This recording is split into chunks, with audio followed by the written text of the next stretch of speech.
RDC est une et indivisible. De la population et de tout le monde, c'est qu'il faut tout arrêter pour faire face à cette situation. Et que nous ferons de cette terre richement bénie un réel havre de paix, de prospérité et de progrès social.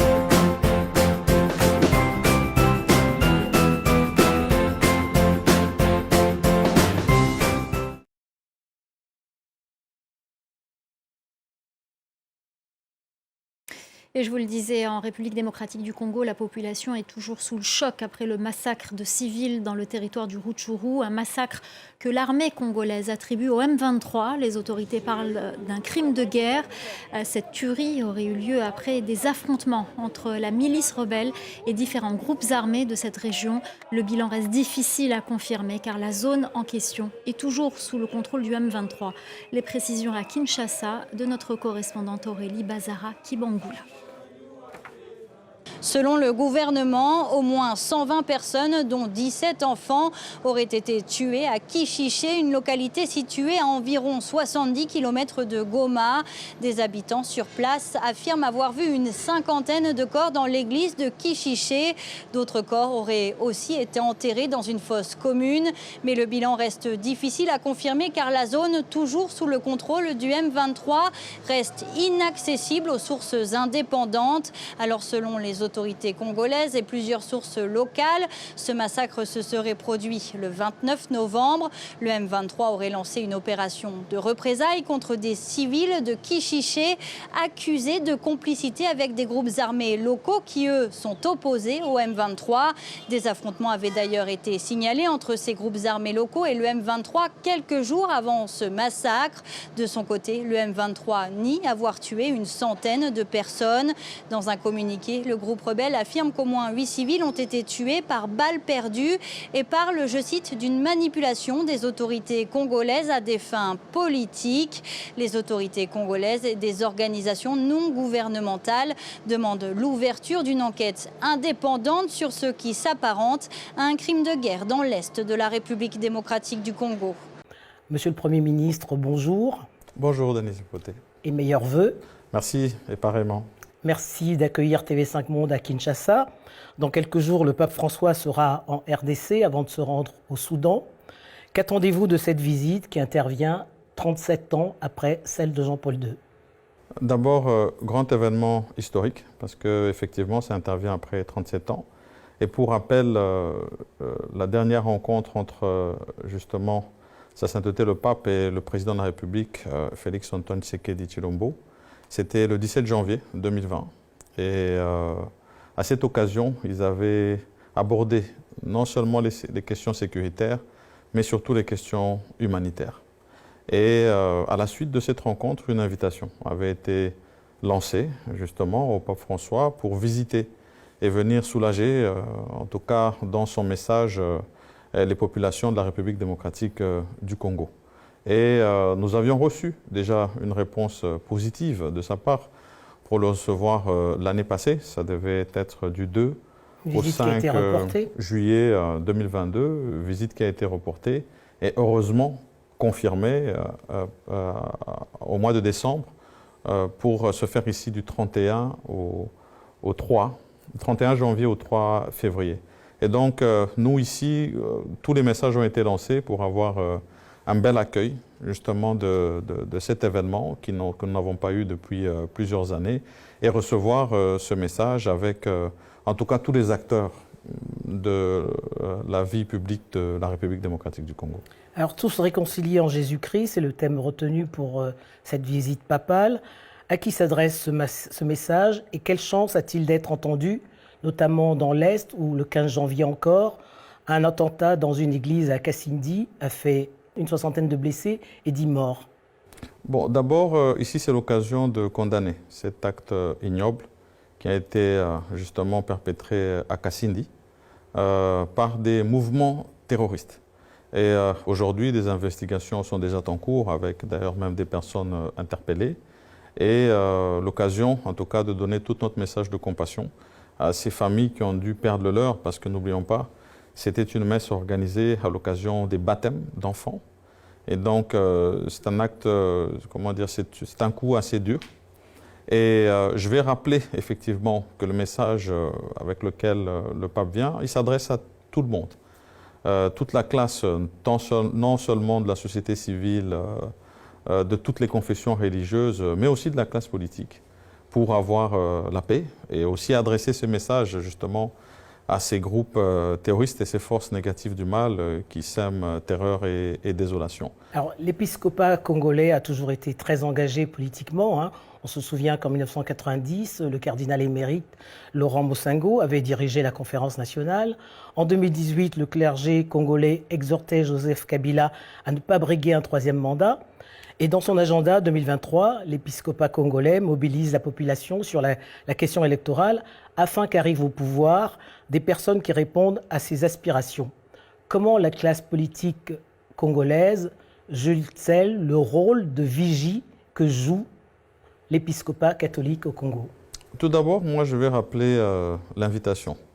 L'invitation du président de la République à ce qu'il puisse y avoir une grande appropriation du processus électoral. Il faut d'abord rappeler que les cycles électoraux ici pour cette jeune démocratie, nous les avons depuis 2006 et la Constitution nous exige de les pérenniser, de les avoir effectivement tous les 5 ans.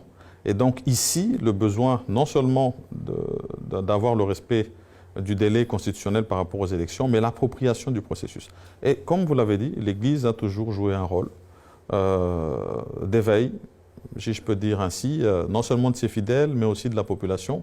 Et pour nous, ici, tant pour l'Église que pour tous les acteurs politiques ou toutes les personnes qui peuvent nous aider, en tout cas dans la critique tant positive que négative, à organiser les meilleures élections possibles ici en République démocratique du Congo, bien sûr, c'est le bienvenu pour que nous puissions apporter des élections de qualité à notre population et avoir, bien sûr, les dirigeants que la population souhaite avoir.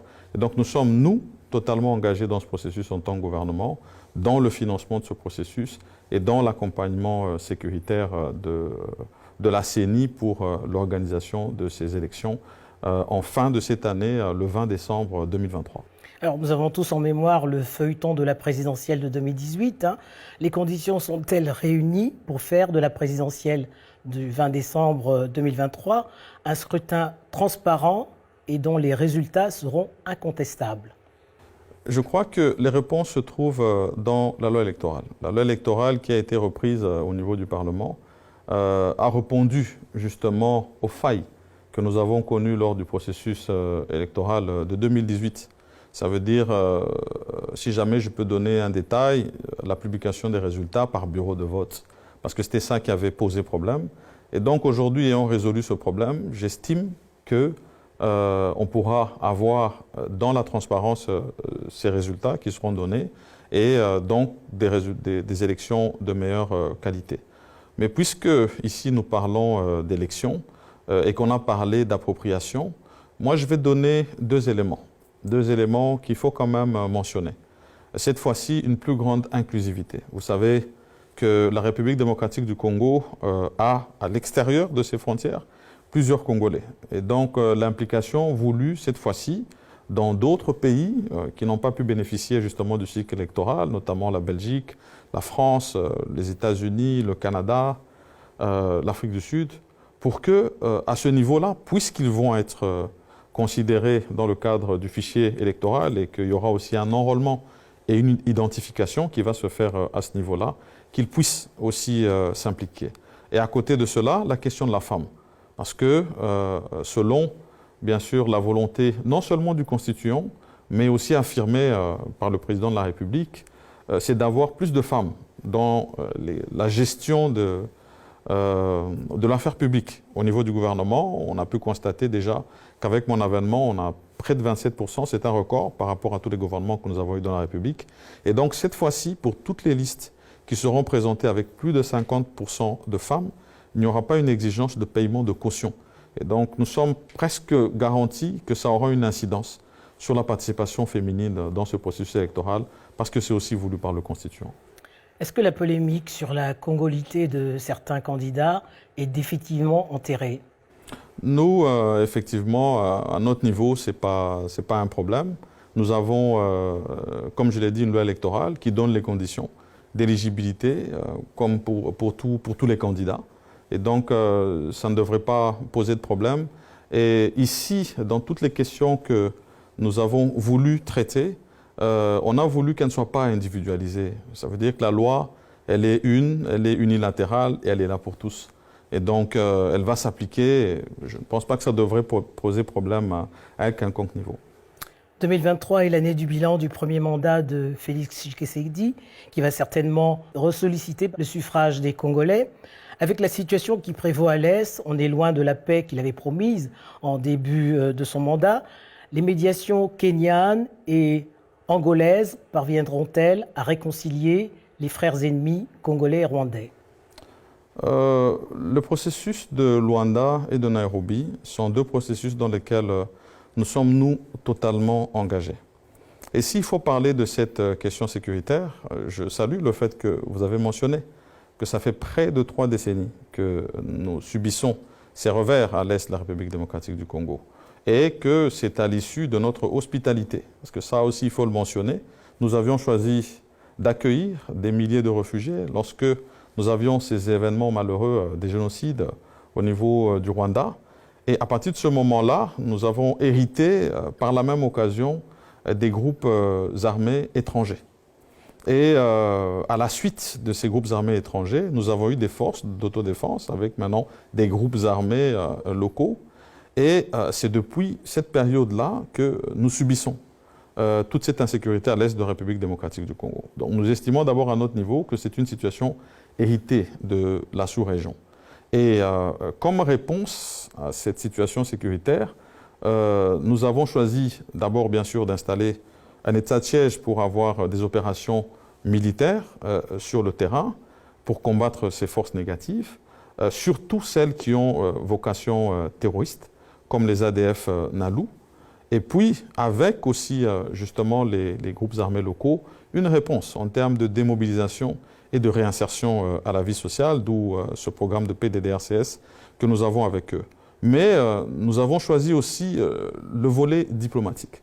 D'abord pour faire entendre la voix de la République démocratique du Congo sur ces millions de morts que nous avons dans cette zone, sur ces millions de déplacés justement du 3e âge, des femmes et des enfants. Et je crois que depuis justement l'avènement du régime du président Félix Antoine Tshisekedi Tshilombo, nous n'avons manqué aucune occasion et aucune tribune pour faire entendre cette voix-là.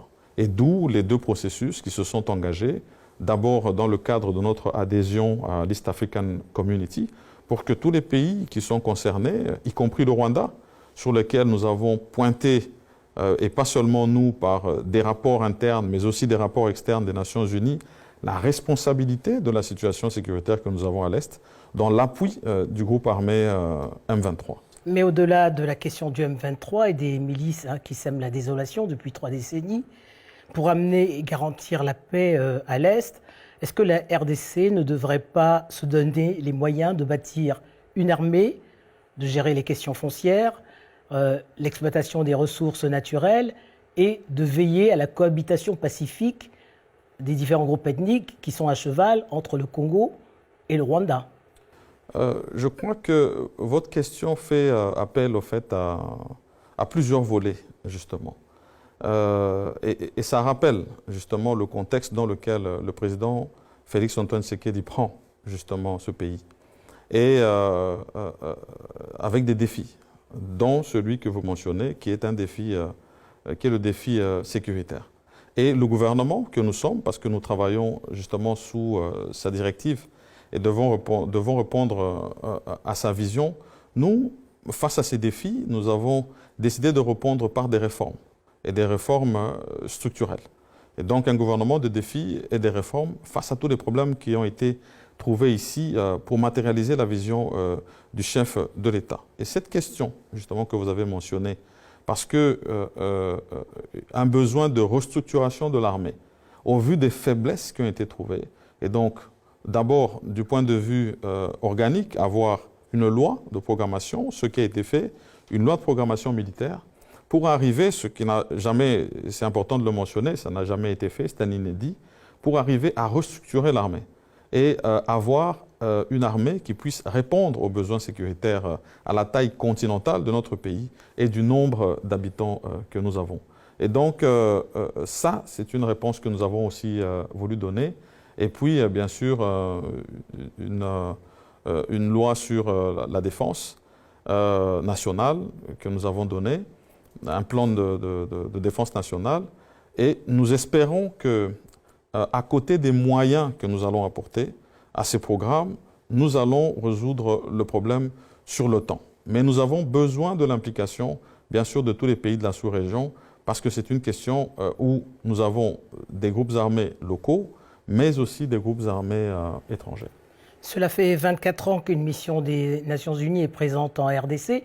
Est-ce que vous comprenez l'exaspération des populations qui demandent son départ au vu des résultats peu probants? Nous n'avons pas seulement compris la désapprobation des populations, principalement du Nord Kivu, mais nous avons surtout entendu leur appel et nous avons décidé d'y répondre. Et la réponse que nous avons donnée, c'était à deux volets. Le premier volet, c'était de dire qu'il fallait revoir le plan de transition sur le retrait de la MONUSCO, parce qu'un aveu de faiblesse de sa part, de constater effectivement que nous avons des groupes armés surarmés, et avec une difficulté pour elle de pouvoir répondre à son mandat, de sécuriser les populations et de pacifier l'Est de la République démocratique du Congo en particulier, mais le Congo en général. Et puis à côté, une question, une injustice qui a été reparée, et pour cela je salue bien sûr tout l'effort diplomatique qui a été apporté, de cette question de notification que nous devions avoir, nous, ici, pour pouvoir importer des armes. Donc d'un côté, des groupes armés qui peuvent s'approvisionner en armes et soutenus par le pays voisin qu'est le Rwanda, et d'un autre côté, nous, la République démocratique du Congo, en droit de se défendre et dans l'incapacité de s'approvisionner en armes. Et donc heureusement que cette justice a été reparée. Je salue cette décision qui a été prise au niveau des Nations Unies et la discussion qui va se faire avec la MONUSCO sur le plan de transition de son retrait et la requalification, si jamais je devais le dire un peu ainsi, de son mandat pour répondre, parce qu'après tout, toute l'action que nous menons en tant que gouvernants, c'est pour la population et donc nous devons apporter des réponses. La RDC possède une cinquantaine de minerais essentiels à l'industrie mondiale. Ils sont le principal moteur de la croissance nationale, mais sans infrastructure et sans énergie, comment garantir un développement durable et inclusif, même si pour 2023, on annonce un taux de croissance pour le pays de 6,4%. Le taux de croissance, effectivement, qui est plus élevé que la moyenne, ici en Afrique subsaharienne. En Afrique subsaharienne, les projections, c'est d'avoir entre 5 et 5,6%.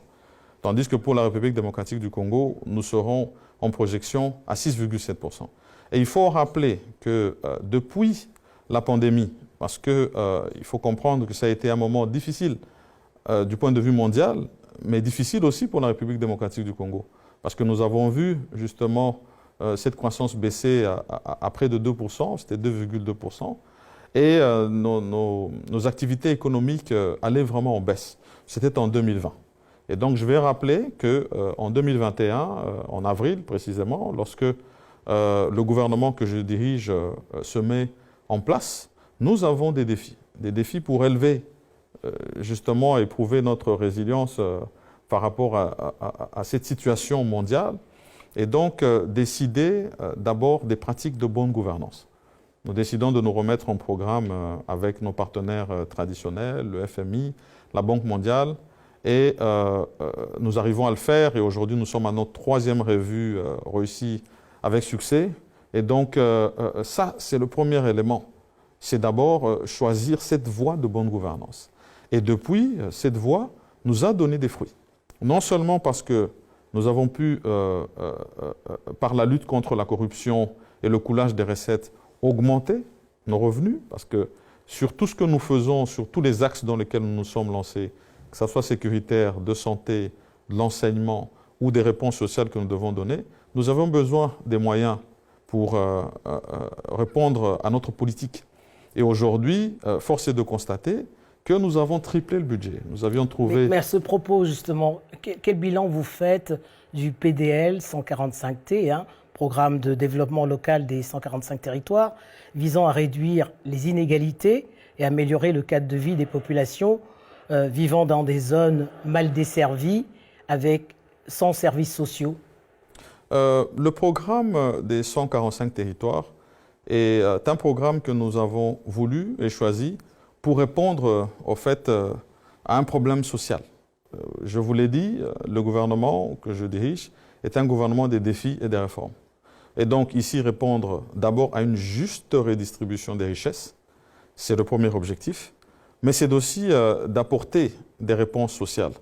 Le programme de développement de nos 145 territoires appelle un développement à la base dans plusieurs secteurs. D'abord, le secteur de la santé, parce que nous avons une réponse à donner et nous avons choisi pour cela, selon la volonté et la vision du président de la République, d'avoir une couverture santé universelle. Mais comment le faire sans infrastructure? Comment le faire sans avoir des soins de qualité, de base apportés à ces populations? D'où le choix d'avoir ces constructions dans chacun de nos territoires. Mais cela pose la question de la décentralisation. Est-ce qu'un pays grand comme la RDC, qui possède 2 fuseaux horaires, peut-il être dirigé de Kinshasa? Ou doit-il être dirigé de Kinshasa uniquement? Disons qu'à cette question, la Constitution elle a répondu. Aujourd'hui, nous avons déjà une décentralisation parce que nous avons d'abord multiplié le nombre de provinces par rapport au nombre de provinces que nous avions auparavant. Nous sommes passés de 11 à 26. Et aujourd'hui, toutes ces provinces ont une certaine autonomie du fait qu'elles ont des gouvernements provinciaux. Et avec les élections qui sont en train de venir, nous allons avoir des acteurs locaux. Et donc, je crois qu'à cette question, la Constitution répond déjà. Parce qu'effectivement, comment diriger un pays continent comme celui-ci si jamais on n'a pas de décentralisation?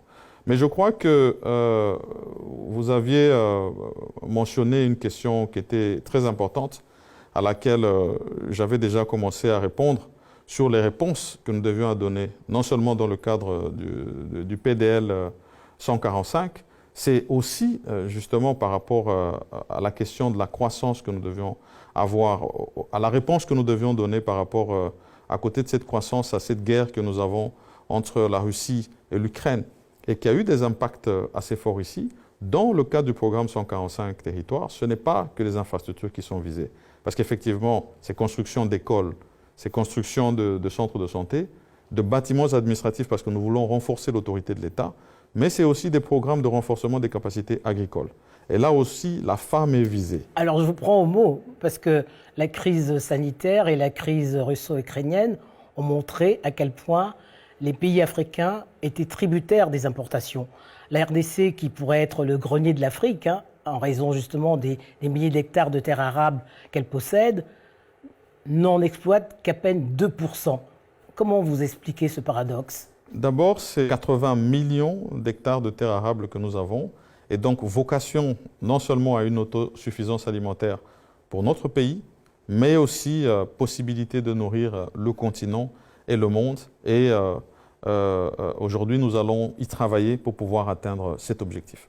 Et donc, face à cette crise mondiale que nous avons connue, des réponses qui doivent être données. Réponse d'abord par la diversification de notre économie. Si jamais nous avons eu des failles par rapport justement à la production agricole, c'est parce que notre pays a longtemps dépendu du secteur minier. Et il est encore... Et c'est l'ancien directeur général de la GECAMIN qui le dit. Oui, je le dis vraiment en connaissance de cause du fait de mon parcours dans ce secteur minier et de toutes les façons de ma formation d'ingénieur chimiste. Et donc, sortir de cette dépendance du secteur minier par la diversification de notre économie. Aujourd'hui, nous en sommes plus que conscients. Et donc, nous travaillons dans le programme de 145 territoires. C'est prévu, 38 000 km de routes de desserte agricole pour qu'on puisse répondre à cette circulation des biens et résoudre par la même occasion une question d'exode rural. Aujourd'hui, nous avions une très grande dépendance vis-à-vis de l'Ukraine parce que toute notre industrie de panification dépend justement de farine de froment. Et aujourd'hui, des études menées pour avoir le remplacement, en tout cas en grande partie de cette farine, par de la farine de manioc. Le Nigeria a montré le chemin. Nous nous sommes dit que nous pouvions faire la même chose parce que notre sol est fertile pour le manioc. Et bien sûr, d'autres études vont se faire avec des semences améliorées pour avoir aussi de production de blé ici. Je veux aussi rajouter que nous avons décidé aussi de donner, dans le cadre des réponses des défis, nous en tant que gouvernement, une réforme au niveau industriel, où nous voulons avoir des zones économiques spéciales, avec bien sûr des avantages fiscaux attrayants, pour qu'on puisse avoir beaucoup de productivité ici. Nous en avons, en tout cas dans les 4 zones géographiques de notre pays. D'abord au niveau agricole, ici dans la zone ouest, agricole et forestière, parce que nous devons répondre à ce besoin d'exploitation agricole et d'exploitation forestière, mais aussi de matériaux de construction qui manquent de manière criante ici dans la zone ouest. Et au niveau de la zone sud, avoir une zone économique spéciale pour développement des chaînes de valeur de batteries, parce que nous voulons nous affirmer dans justement ces défis de changement énergétique, surtout dans le cadre environnemental. Et je pourrais ouvrir aussi une parenthèse sur le combat que nous menons du point de vue de l'environnement, parce que ça fait partie des missions principales qui ont été données au gouvernement. La question s'adresse à l'ancien ministre de la Jeunesse et des Sports, que vous avez été de 2014 à 2015. Après avoir été reportés, les 9e Jeux de la francophonie se tiendront à Kinshasa du 28 juillet au 6 août. Sous quel signe placez-vous ce rendez-vous sportif et culturel? Je place ça sous le signe des retrouvailles.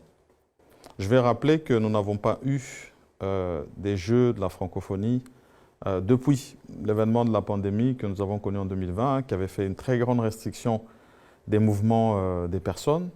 Et donc ici, l'occasion pour la jeunesse francophone de se retrouver. Vous aviez parlé tout à l'heure du plus grand pays catholique ici en Afrique. Et donc, rappelez aussi que ce reste aussi le plus grand pays francophone. Et donc, cette occasion, cette jeunesse francophone, de se retrouver ici à Kinshasa. Je place ça sous le signe des retrouvailles sportives et culturelles. Donc, une grande fête qui va se faire ici à Kinshasa, et aussi pour donner un message d'espoir justement à notre jeunesse sur la construction d'un pays fort, indépendamment des défis sécuritaires auxquels nous sommes confrontés. Alors, si Kinshasa accueille les prochains Jeux de la francophonie, on peut conclure que malgré votre coup de colère lors du sommet de Djerba, quand vous avez refusé de poser pour la photo officielle, ce n'est pas demain que la RDC quittera la francophonie. À la francophonie, nous avions voulu donner un message. C'était de donner une réponse à toutes ces personnes qui se retrouvaient déplacées face à cette insécurité, toutes ces mamans et ces enfants, dans le cadre de la crise humanitaire, de montrer cette désapprobation, d'avoir une réponse justement de la communauté internationale. J'ai mentionné ici que nous avons fait un pointage précis du M23 et du soutien qui est apporté par le Rwanda. Et donc, nous avons voulu que la communauté internationale, non seulement au niveau des structures régionales et sous-régionales que nous avons, mais aussi au niveau de la francophonie, que l'on puisse avoir des condamnations, si pas des sanctions. Ensuite, bien sûr, il y a eu des associations pour dire est-ce que cela signifierait que nous quittions la francophonie. Nous avons demandé ce soutien. Nous avions demandé que dans les résolutions qui devaient être prises dans le cadre de ce sommet de Djerba, ça soit clairement mentionné la position de la République démocratique du Congo et les condamnations sur la question sécuritaire et humanitaire, ce qui a été fait noir sur blanc dans les résolutions qui ont été prises dans le cadre de ce sommet. Et donc, nous allons continuer à compter sur l'appui des pays avec lesquels nous sommes dans la francophonie pour lutter contre toute forme d'injustice dans tout pays francophone, quel qu'il soit, et particulièrement ici en République démocratique du Congo, parce que nous le vivons. Monsieur le Premier ministre, je vous remercie. Merci à vous.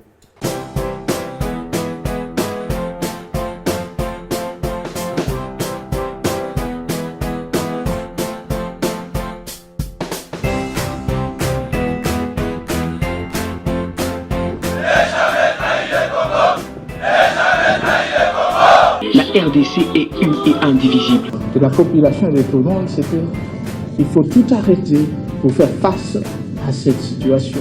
Et que nous ferons de cette terre richement bénie un réel havre de paix, de prospérité et de progrès social.